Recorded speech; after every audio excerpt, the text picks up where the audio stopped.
If you think you're safe in a locked room at night, you might want to listen carefully, because sometimes the things watching you don't need doors to enter.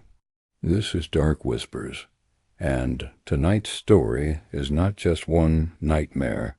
It's 3 chilling experiences that will stay with you long after the lights go out. Before we begin, make sure to like and subscribe to Dark Whispers, because every story you hear here is designed to pull you deeper into the unknown. And trust me, you don't want to miss what's coming next. My name is Anushka, and this happened when I was just 10 years old. Every summer, my family would go on a beach vacation with my father's friend's family. It was a tradition we all loved. That year, we went to Puri, a place known for its beautiful temples and golden beaches. But unlike every other trip, we hadn't booked a hotel in advance. When we arrived, every good hotel was full. The staff told us we could get a room the next morning, but for that one night, we had no choice except to stay somewhere else. The only place available was a small, unfamiliar hotel far from the main area. It stood near a graveyard, isolated and strangely quiet. My parents hesitated, but since it was just one night, they agreed. The day itself was normal. We played on the beach, laughed, watched the waves, and came back exhausted. By night, we were all too tired to think about anything strange, and we quickly fell asleep. Sometime around 1 a.m., I woke up suddenly. At first, I didn't understand what was wrong, but then panic hit me. I couldn't breathe. It felt like something heavy was pressing down on my chest. I tried to move, but my body wouldn't respond. My voice felt trapped in my throat, and in that moment I knew. Whatever was on me wasn't human. The room was completely dark, but my eyes slowly adjusted. In the corner of the room, I saw a shape. It was tall, darker than the darkness around it. I couldn't see its face, but I felt it staring directly at me. My heart was racing, and I somehow managed to scream for my mother. It took everything I had. My mother rushed to me and shook me awake while my father carried me out into the hallway. The hallway was even more unsettling. There were no lights, no staff, just an old sofa and a glass door letting in faint moonlight. Outside, dogs were barking loudly, their cries echoing in a way that made everything feel wrong. My father laid me down and kept patting my face until I finally gasped and started breathing again. And that's when I saw it again. At the far end of the hallway in the corner, there was a figure. Tall, still, watching me. Its hair seemed to float slightly, as if there was wind only around it. It looked like a woman, but something about it felt completely inhuman. I couldn't move. I couldn't speak. It just stood there, radiating anger. We went back to the room after some time, and I didn't say a word. The next morning, we checked out immediately and moved to a well-known hotel.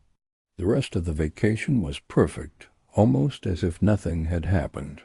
But when we returned home, I finally told my parents everything I saw. That's when my mother went silent. She looked at me and admitted that she had seen the same figure that night, standing in the same corner, watching us. She never told me at the time because she didn't want to scare me. But hearing that confirmed something I had tried to deny.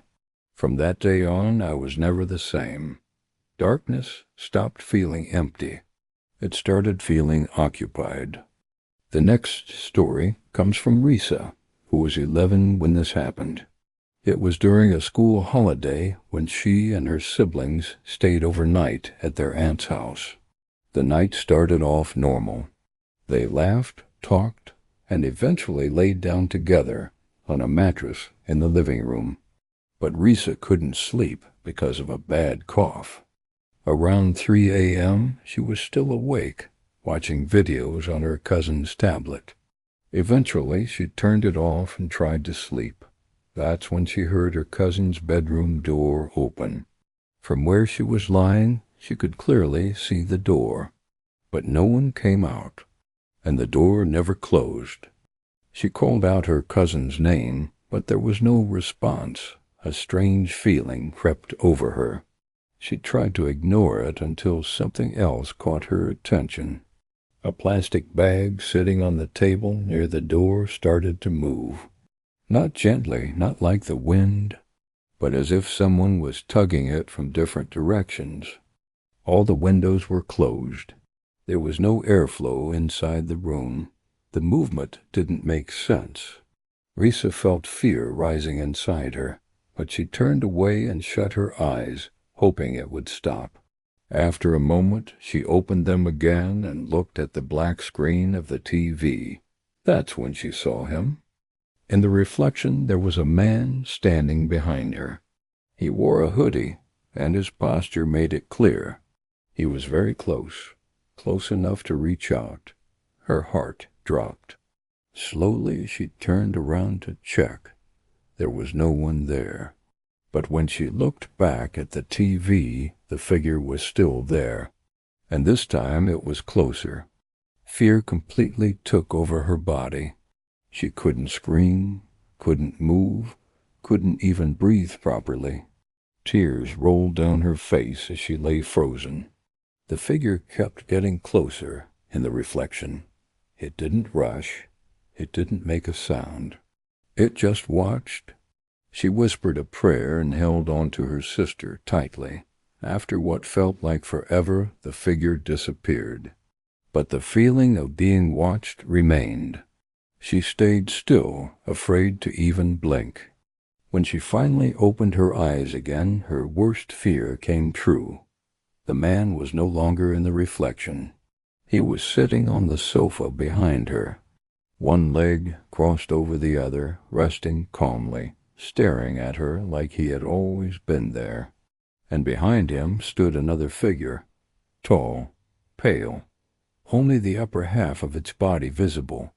That was the moment she couldn't take it anymore. She forced herself to get up and ran straight to her aunt's room. She woke her up and told her everything, but her aunt didn't believe her. She gave her cough medicine and let her sleep beside her. Risa eventually fell asleep, but the fear never truly left. Even today, she still wonders what she saw that night. Maybe the reflection could be explained, but the moving bag and the man sitting on the sofa, those memories never faded. And just when you think these stories couldn't get worse, the final one begins in an old block of flats in England. Right next to it stood an abandoned 6-story hotel, decaying for years. Its windows were broken, walls stained, and no one ever went near it. At least no one was supposed to. One day, curiosity got the better of a group of kids. They decided to explore it. Climbing over the fence was easy. Getting inside was even easier. But what they didn't realize was that leaving wouldn't be the same. The moment they stepped inside, the air felt heavy. Every sound echoed too loudly. The deeper they went, the darker it became. Doors creaked without being touched. Footsteps echoed even when no one was walking. And then they heard something else. A voice. Not loud, not clear, but close enough to know. They weren't alone. One of them turned around, thinking it was a prank, but the hallway behind them was empty. Except it didn't feel empty. It felt like something was standing just out of sight, watching, waiting. That's when they realized something terrifying. They hadn't been exploring the building. Something inside had been leading them deeper, and by the time they understood that, it was already too late.